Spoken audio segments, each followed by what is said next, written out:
Ding hello và lâu là xịt cùng dòng lệ sẽ lại nào vắng ngã ấy thêm lung mong si dòng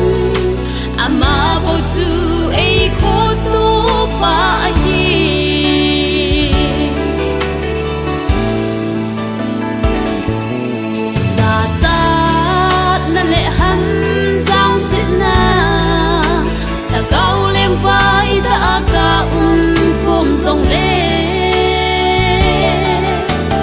đông xuân lâu va kỷ niệm đất thái bình khi bằng gol pa xiết lấy ra lâu ở gol pa lên Giêsu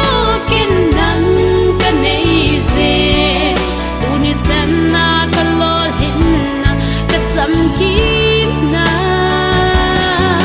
này mang ta xin xin ngô mà cái cả hin khô hi cái tâm lại ni nắng và trôi xin ta nghe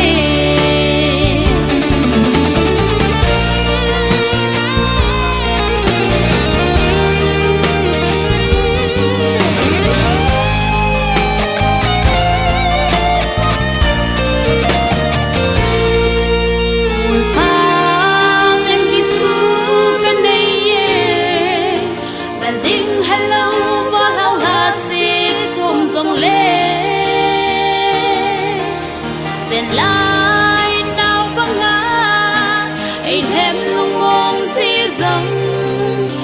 mà bầu chu ấy khó tu ba hi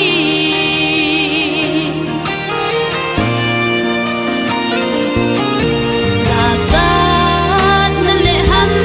giang xin na là cao lên vai ta cả cùng dòng lệ